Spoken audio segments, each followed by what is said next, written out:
Tolède est située dans un site particulier, comme le montrent les photos prises sur la route panoramique située sur la rive gauche du Tage.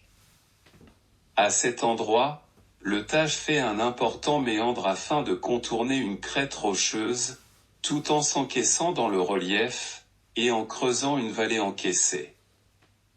La cité occupe le versant escarpé de la rive droite. En conséquence, les constructions s'étagent de la crête dominée par l'Alcazar, jusqu'au fleuve, formant un lacis de ruelles étroites et de quartiers densément occupés. Du fait de sa situation topographique, Tolède bénéficie de deux précieux atouts. D'abord, il convient de noter la sécurité d'une grande partie de son site. Tout le long du Tage, il fut, pendant longtemps, inutile de construire une fortification. Seuls les côtés nord et est étaient vulnérables. Le second atout de Tolède était la possibilité de traverser le fleuve et donc de créer une liaison entre le nord et le sud de la Castille. Cette liaison fut à la fois économique et politique. Au cours de son histoire médiévale, Tolède subit un basculement des influences dominantes. D'abord, elles vinrent du sud puis du nord. Ce double basculement eut pour conséquence un foisonnement culturel dû à la coexistence d'une triple civilisation, musulmane, juive et chrétienne. Pour le montrer, je me propose d'utiliser trois sources différentes, la chronologie, les cartes, et les faits de société. Depuis le VIe siècle, Tolède était devenue la capitale du royaume chrétien des Visigoths. En 712, la cité est conquise par les armées musulmanes, et incorporée au califat omeyyade, puis au califat indépendant de Cordoue. Débute alors une période appelée Al-Andalouse. Lorsqu'ils arrivent dans une cité peuplée par des populations dites des gens du livre, chrétiens et juifs, les musulmans appliquaient une sauvegarde, semblable à celle que le calife Omar avait prônée lors de la reddition de Jérusalem en 638. Voici des extraits de cette sauvegarde. Le commandeur des croyants leur octroie la sauvegarde pour leurs personnes, leurs biens, leurs églises, leurs croix, et leur culte en général. Leurs églises ne seront ni affectées à l'habitation, ni détruites, elles ne subiront aucun dommage, et il en sera de même de leurs croix et de leurs biens. Aucune contrainte ne sera exercée contre eux en matière de religion, et l'on ne nuira à personne d'entre eux. Une seule contrainte est précisée, les habitants non musulmans devront acquitter la djizya, un impôt spécial pour prix de leur protection. Ce type de sauvegarde établissait une tolérance de fait, et permit la coexistence des communautés qui reçurent aussi le droit de s'administrer elles-mêmes. Peu à peu, les communautés se rapprochèrent dans leur mode de vie. Ainsi des chrétiens adoptent la langue arabe et les coutumes des vainqueurs tout en gardant leur religion. Pour Tolède, cette période est considérée comme un âge d'or, au niveau de son rayonnement culturel et littéraire. À cette époque, l'horizon de Tolède était surtout orienté vers le sud et vers Al-Andalouse.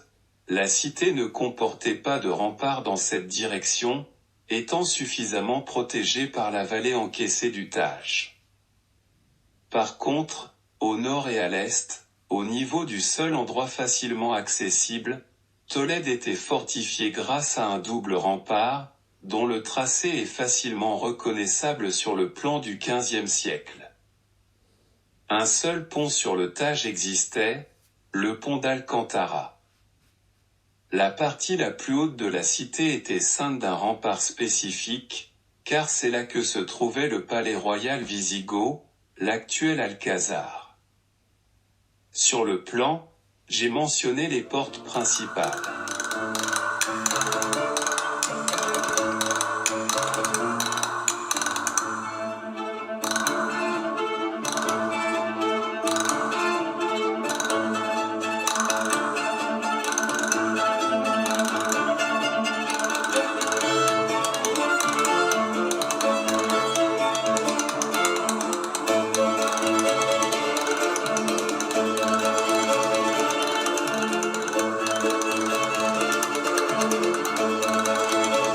XIe siècle vit de profonds changements intervenir au niveau d'Andalou avec, d'abord la disparition du califat de Cordoue en 1031, et l'éclatement de ses possessions, en plus de 20 dominations rivales, les taïfas.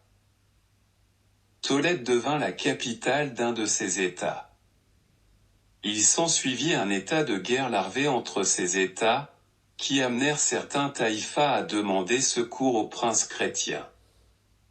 Ceux-ci, s'estimant en position de force, saisirent l'occasion pour prendre l'offensive. Cela fut favorisé par l'union des 5 États occidentaux en 2 entités, Castille et Léon, ensuite unis sous l'égide de Ferdinand Ier qui s'était proclamé roi de Castille. Le fils de Ferdinand Ier, Alphonse VI poursuivit la conquête en s'emparant de Tolède en 1085 puis de Lisbonne. Lorsqu'il entre dans Tolède, après la reddition de la cité, Alphonse VI promit d'appliquer des règles semblables à celles utilisées par les musulmans, et de laisser juifs et musulmans pratiquer librement leur religion, en conservant leurs lieux de culte et leurs coutumes. Les musulmans vivant en pays chrétien furent appelés moudéjars, et furent astreints à payer la dîme à l'Église. Alphonse VI se proclama même empereur des 2 religions, la musulmane et la chrétienne. La carte montre que les autres États chrétiens profitèrent aussi de l'affaiblissement d'Al-Andalou pour s'étendre vers le sud. Un aventurier, le Cid Campéador s'empare même de Valence, et y fonda une éphémère principauté. Les souverains des autres taïfas, inquiets, appelèrent à l'aide, de redoutables tribus guerrières du sud Maroc, les Almoravides. Ceux-ci, par des raids successifs, réussirent à soumettre de larges pans de territoire préalablement conquis par la Castille. Pour Tolède, cette reconquête almoravide eut, au moins, 2 conséquences. D'abord, comme le montre la carte, la cité devint un avant-poste de la chrétienté vers Al-Andalou. Cela impliqua un renforcement de la fortification vers le sud, puisque, désormais, l'ennemi venait de cette direction. Les rois castillans entreprirent de nouveaux travaux, comme le montre le plan, un nouveau pont fut créé, ainsi qu'une nouvelle porte et un rempart fut établi à mi-versant. La seconde conséquence fut une évolution de la répartition des communautés. De nombreux musulmans, lorsqu'ils virent, par exemple, que la mosquée principale de Tolède fut convertie en cathédrale en dépit des promesses royales, n'augurant rien de bon pour eux, quittèrent Tolède pour refluer vers le sud. À l'inverse de nombreux juifs, par peur de l'intolérance des guerriers almoravides, se réfugièrent à Tolède, où ils apportèrent leurs connaissances, et perpétuèrent le rayonnement culturel antérieur. Enfin, les chrétiens se divisèrent selon leurs rites, alors que les Castillans utilisaient la liturgie romaine, les chrétiens arabisés appelés mozarabes, suivaient la liturgie de saint Isidore de Séville, ce qui n'allait pas sans heurts. De ce creuset, naquit un art original appelé moudéjar, utilisant même les éléments décoratifs arabes pour la décoration des églises. L'apogée culturelle survint lors du règne du roi Alphonse X de Castille-Léon, qui fit travailler ensemble les savants et traducteurs juifs, chrétiens et musulmans, afin de traduire en castillan de nombreux ouvrages littéraires et scientifiques rédigés originellement en arabe. Peu à peu, la coexistence entre les communautés céda la place à l'intolérance envers les juifs et les musulmans comme le montre le tableau présenté.